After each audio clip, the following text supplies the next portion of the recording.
Hi, I'm Alistair from Airfleet, and I'm in charge of conversion rate optimization for Airfleet. And I'd like to give you some pointers on how to interpret the Heatmaps and Clickmaps for your site. So these can be a very useful tool, but sometimes for busy marketers they can be a pain. What's good, what's bad. So here are a few things that we look out for when trying to figure out what the data is showing us. So a first thing to do is just to check that you've got a large enough sample. 2 weeks, 30 days is usually not enough for a B2B website. Most B2B websites, with some exceptions, don't have hundreds of thousands of visitors a month.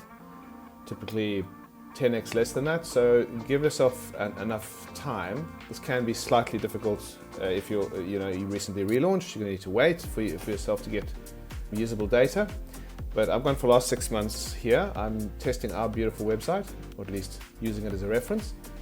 And some things about the scroll map are self-explanatory. So the fold is where most people, is the bottom of most people's initial screen height. And that percentage you see is how far down most people have scrolled. I'm looking at desktop, but you can do a similar thing on mobile. I'm going to focus on desktop for this. Now we can see that although there is quite a bit of drop off, that the space here is because screenshots are hard for this thing to do dynamically. But we can see that 1/3 of the people scroll down as far as here, and that we still had 1 in 4 people all the way down to here, which is 2/3 of the way down the page. Now, bear in mind when we're looking at how far down people scroll, if people click on things, they by definition don't scroll any further. So just having a large number of people scroll to the bottom of a page isn't necessarily a helpful metric. If you have a homepage and most people are scrolling all the way down to the bottom, that could in and of itself be a bad thing because they're looking for something to click on and they find nothing. So as a rule of thumb, we stick with if by 50% of the physical height in pixels of the screen, you've lost more than 75% of people, your page is either too long or it's not holding people's attention. So we're at about 50% here, and we still have 3 out of 10 people. So we're okay. I've seen better, I've also seen much worse. So if we look now, just by comparison, say, okay, well, is this good, is this bad? Pages behave differently depending on their objective, of course. That might go without saying, but if we look at a blog, we will see a very different pattern. This is true of any piece of content, readable content, which is actually working. So we see that we're all the way at the bottom here, for example. We're still more than 1/3 of people are still reading. And there's a much longer page even than the home page, and we are still at 1 in 4 people still reading all the way down here. So that is typical of a piece of content, and it's exactly as you would like it. The point is to scroll, so you would want as deep a scroll depth here as you can manage. Now, if we were to look at yet another page just to compare, always a good idea to compare whether an important landing page of any kind is like the home page, how much it contrasts to another important page, landing page on or use case page, etc. on your site.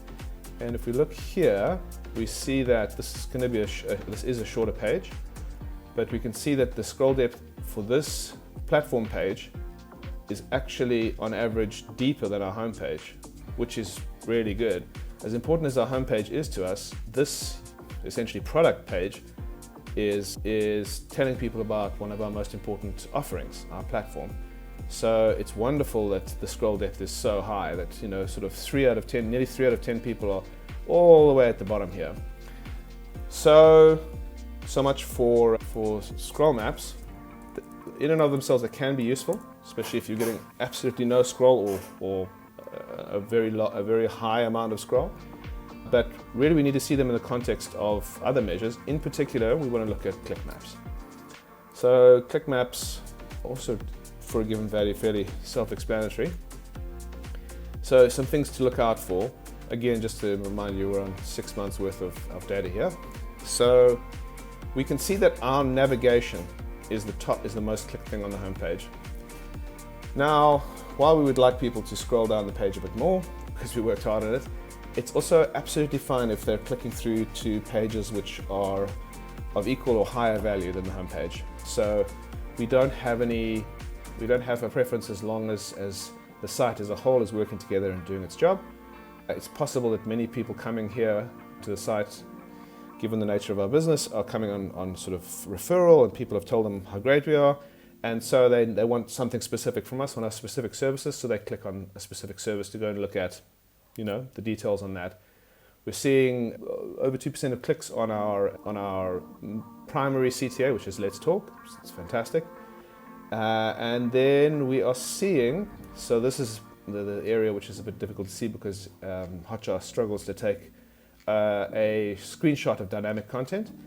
But if we get down here, it's very interesting how many clicks there are on this social proof element, right? So this is quotes by our customers, our clients, about how much we help them. And it's one of the most clicked things on the pages, is people want to see. Other marketers want to see what other marketers have said about us. Given the nature of the industry, it's often other marketers that they know. So we also see there's a high number of clicks on these, which is fantastic, which is switching between our different offerings. And so looking, like an obvious thing, is just look for what's being clicked on and what's not being clicked on. If we think back to, see clicks there, if we think back to, there's even some clicks here, right near the bottom. In the context of the scroll map that we were looking at earlier, worth bearing in mind, as I said, if people are clicking on elements which take them off to another page, for example, maximize your website, then they're not going to scroll. It's not a bad thing.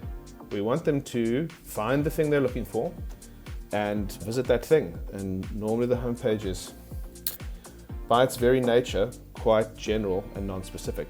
And you're trying to direct people to find out more about a much more specific query. So if more of them click than scroll and they end up converting or even remembering you and coming back later, then that is a result. Then you should be pleased. So another things to look at on Clickmaps is it's fine to see what's being clicked the most, nice and obvious, but where are there lots of clicks on elements which aren't actually clickable? Now, people click, especially if you look at the recordings, some people click on everything. I don't do that, so it seems bizarre to me, but many people just click everywhere. But if you see there are patterns where there's a lot of clicking happening, where there aren't actually, so these are clickable, but you see here the patches where people are clicking on things. If more than 50% of clicks, in fact more than 30% of clicks on a homepage are on elements which aren't actually linked, they're just clicking repeatedly on text that they think should be linked, then either you don't have enough clickable elements, especially in that part of the viewport. In other words, they scroll down to 2/3 of the way down the page, for example, and there should be a clickable element there, but there isn't, so there's a sort of desert of no clicks.